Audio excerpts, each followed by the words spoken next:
सच्चिदानन्दरूपाय विश्वोत्पत्त्यादिहेतवे तापत्रयविनाशाय श्रीकृष्णाय वयं नमः। श्रीकृष्णाय वयं नमः। श्रीकृष्णाय वयं नमः। पुष्टिमार्गीय सर्वज्ञ करुणारसपूरितः श्रेष्ठफलप्रदाता च तस्मै श्रीगुरुवे नमः। तस्मै श्रीगुरुवे नमः। तस्मै श्रीगुरुवे नमः। राधे राधे। जय श्री कृष्ण मित्रों, दास का प्रणाम स्वीकार करें। आज हम एक सत्संग के लिए एकत्रित हुए हैं। सत्संग ऐसा अन्य आश्रय जिसे हम लोग कहते हैं कि जिस गुरु से आपने दीक्षा ली हो, ब्रह्म संबंध लिया हो। हमारे पुष्टि मार्ग में कहा जाता है कि हमने जिस वल्लभ कुल से ब्रह्म संबंध लिया तो हमें उनके ऊपर अटूट विश्वास और अटूट श्रद्धा होनी चाहिए, अनिवार्य है, बहुत ज़रूरी है, क्योंकि गुरु कृपा ही केवलम, गुरु की कृपा से ही प्रभु प्राप्त होते हैं। तो मित्रों, आज हम एक वैष्णव के बारे में सत्संग करेंगे जिनका नाम था दामोदर दास संभरवाड़ा, जो एक धनी वैष्णव थे। धनी वैष्णव मतलब अपार धन था उनके पास में, जो श्री महाप्रभु जी के अनन्य सेवक हुए। एक समय की बात है, श्री महाप्रभु जी दामोदर दास संभरवाड़ा के गांव में पधारे। दामोदर दास संभरवाड़ा ने उन्हीं के घर के पास में एक दर्जी रहता था। वो उस दर्जी के घर में से श्री द्वारकाधीश जी का स्वरूप पधरा कर ले आए। पधरा कर तो क्या, खरीद कर लाए, जिसका मूल उन्होंने चुकाया। मूल यानी कि न्योछावर, अब न्योछावर यानी कि पैसे। वहाँ से लाने के बाद उन्होंने श्रीमद् वल्लभाचार्य जी से वो स्वरूप पुष्ट करवाया और खूब दीनतापूर्वक सेवा करने लगे। अब उनकी दीनता का भाव ऐसा था कि उनके कोई संतान नहीं थी।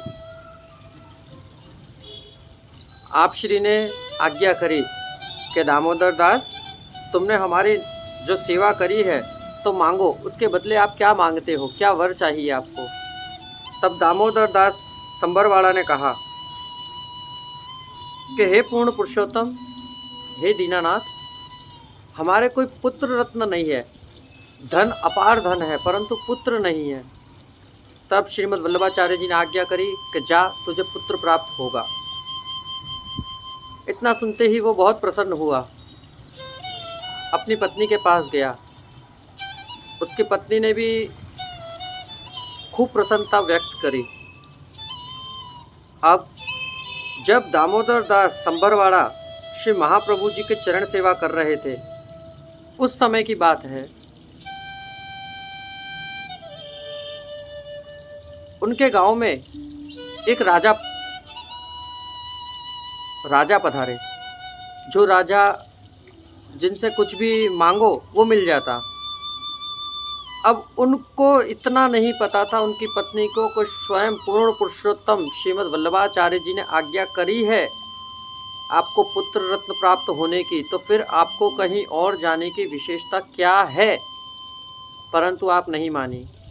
आपने उस राजा के पास जाकर याचना की कि मुझे पुत्र होगा या पुत्री होगी।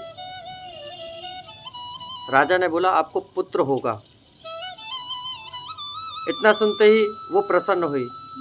अब आप तो अंतर्यामी हैं श्रीमद् वल्लभाचार्य जी, आपके पास जिस प्रकार पधारे, तो आप श्री ने दामोदर दास संभरवाड़ा से आज्ञा करी कि तुम्हें जो पुत्र रत्न प्राप्त होगा वो निशाचर होगा।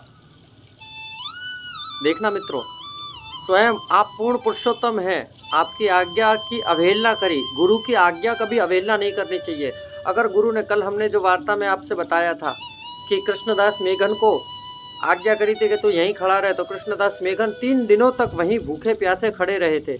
उसी प्रकार दामोदर दास संभरवाड़ा कहते हैं कि जो धनी व्यक्ति होता है ना, उसके अंदर थोड़ा तो क्रूरता भरी रहती है। वो थोड़ा अपने आप को ये समझता है कि मतलब मैं अहम सर्वत्रम, मतलब, और जहाँ मैं आता है वहीं अहम सर्वत्रम विनाशनम, विनाश के मार्ग पर चलने लग जाता है, उसका पतन प्रारंभ हो जाता है।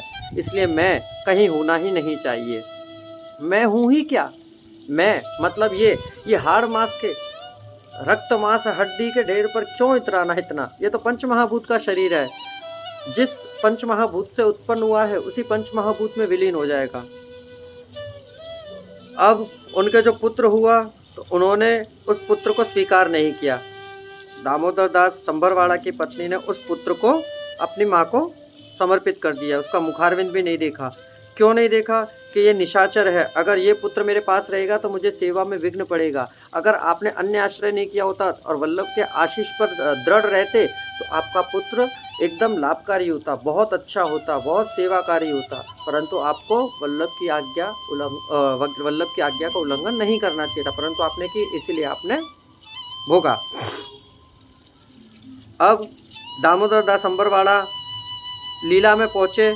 उसके कुछ समय बाद उनकी पत्नी भी लीला में पहुँची, परंतु उस लीला में पहुँचने से पहले उन्होंने जो स्वरूप की वो सेवा करते थे द्वारकानाथ जी की, वो स्वरूप आप श्री के वहाँ एक वैष्णव के द्वारा नाव में पधराकर और आप श्री को पधरा दिए, और उसके बाद वो दोनों ही लीलामग्न होकर लीला में संलग्न हो गए। तो मित्रों, इस कहानी से हमको ये सीख मिलती है कि हमें अन्य आश्रय, देखिए एक बात छोटी सी मैं आपको बताता हूँ। श्रीमद् भागवत पुराण में भी ठाकुर जी कहते हैं, सर्वधर्मान परित्यज्य मामेकं शरणं व्रजा, अहं तत्त्व सर्व पापेभ्यो मोक्षयिष्यामि मा शुचः। सब धर्मों के भेद भुला के एक मेरा शरणागत हो जाओ, मैं हर पाप से मुक्ति दूंगा, शोक न कर मेरी भक्ति में खो जा।